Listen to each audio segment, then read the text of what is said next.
a few months ago, there were dire predictions and all kind of prognosis that the country would have run out of food, etc., etc. And people were even calling for us to import more in the face of the drought that we experience. But thanks to God, we ride it out, we survive. Thanks to the resilience of our farmers, and we thank God for the mercies, the wonderful showers of blessing that we have been having over the last couple of months, and we survived the drought.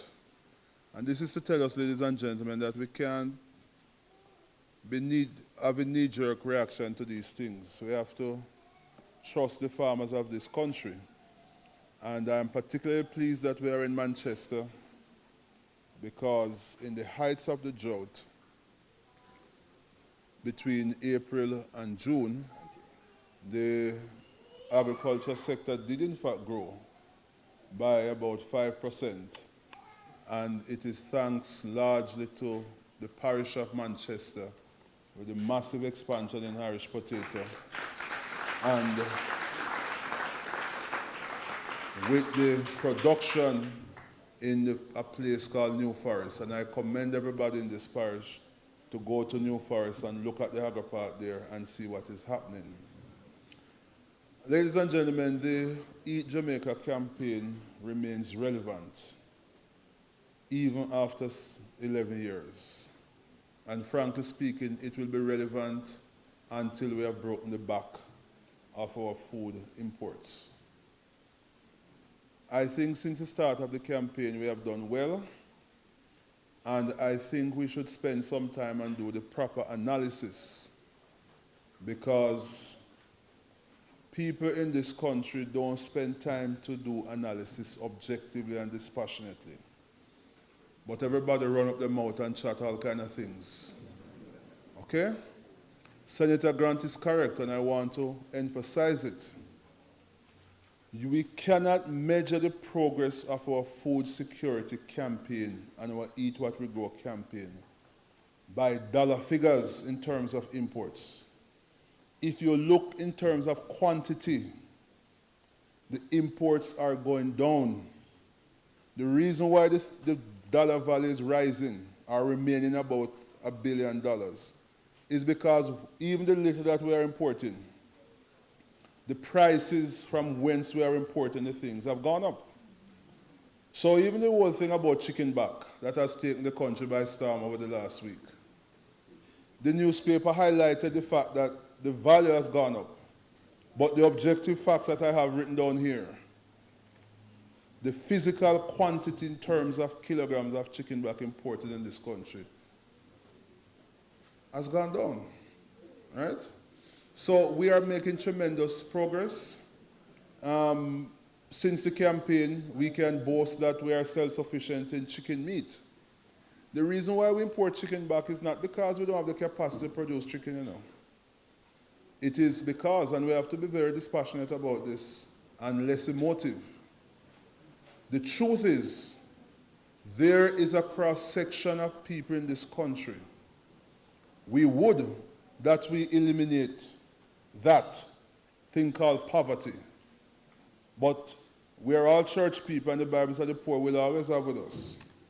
There is a cross-section of people in this country that can only afford chicken back. And while some of us who are more fortunate will be going home to steak and roast beef and all that kind of thing, a large cross-section of Jamaica today is a pound of curry chicken back with Irish potato cut up in it to stretch. That's a fact. You cannot reverse that in 1 year. You have to spend time and grow the economy so that people can earn more, so that they can afford our local chicken, which unfortunately is a little bit more expensive. And let me say this. If we're going to succeed in this food security campaign, everybody has to recognize a small country like Jamaica, with perhaps less than 200,000 hectares of land engaged in production, Our typical farmer who feeds us is on a half a acre on a steep hill that cannot be mechanized. We are never ever going to be competitive with the United States farmer or the farmer from Latin America, where one farm in those countries could occupy up to 5,000 acres. We will never. But we have to recognize that for our own survival, we have to spend a little bit more to support the Jamaican farmer. It comes at a price. So we can't say that we want local and we don't want imports, but we are not prepared to spend a little bit more. Because let me tell you this, $1 that is spent in agriculture is $1 that has a greater multiplier effect than any other sector in the economy, and I said that without fear of contradiction. I come from a sugarcane community, and I know in Veer, when crop is on, the whole South Clarendon is transformed on a payday in Lionel Town, or in Savlamar, or in Clarkstown, or wherever sugar is grown.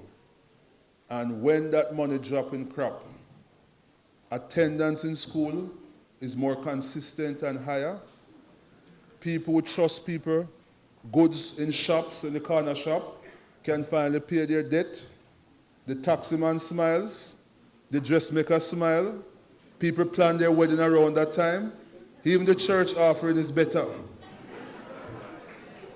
So we have to understand the link between this food security and rural development. But let me say one final thing, and we have to understand what we're about. Mr. Michael Mann wrote a book a few years ago called Up the Down Escalator. And if you ever try to go up an escalator that's coming down, it takes more energy and you have to be more purposeful and deliberate. What are we up against with this food security campaign and this Eat What You Grow? We're up against decades of indoctrination by cable TV, and sometimes we measure our prosperity by the amount of Burger King stores in Jamaica, and the amount of Kentucky stores, and the amount of cable TV. You know, a certain colleague of mine was on the TV once, and his daughter went to school, and the schoolmate said to the daughter, "Oh, I saw your dad on TV last night on the news." The daughter's response to her classmate was, "Oh, you watch local TV?" Yeah, because the proliferation of cable and social media, what it is doing, and we don't know it, and we don't recognize it, is to indoctrinate us and help us to develop patterns of consumption that are not consistent with our production. And so you have people in Kingston that tell you that on a Friday evening, they must take their children to Burger King. And it is a sign of affluence. Well, for me, the greatest joy is to go home and eat my yam and my pumpkin and all the local foods. So that is one tide that we are fighting against.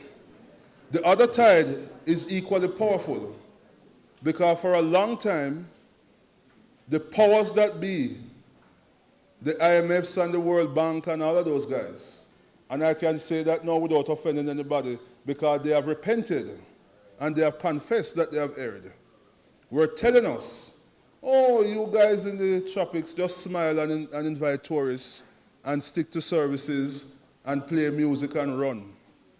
And you import the cheap food from abroad." Until we were shocked into reality in 2008, in the world food crisis, where food prices internationally went up. And what was the first reaction of those who were aiding and abetting us to import? Their first reaction was to lock down exports, because they have to protect themselves first. And so we became vulnerable, and we ran the risk at the time of not being able to import grains and those things that we love so much. So those are the two tides we are fighting against.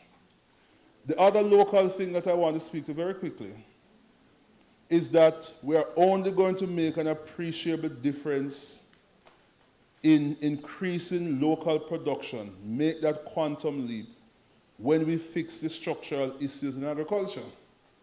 Again, we speak to the 220,000 farmers, and we salute them because we take for granted when we go to Mandeville Market or Coronation Market to buy food. They are the ones who put the food there. But if we are going to make that quantum leap, that qualitative difference, to increase productivity, we need to reorganize and restructure agriculture. And in that context, I am commending to the entire Jamaica, let us rally around these agri-parks. Go down to New Forest, Duff House, just a few miles from here, where guys have their little half-acre plot. Unlike Kingston people who put flowers in their lawns, those guys put onion in their lawns and scallion. And we have put irrigation there, and we have put all the facilities that make for sustainable agriculture. Go down there and you will see the transformation. And one of my disappointments is that people are walking up and down Badmouth in Agri-Park.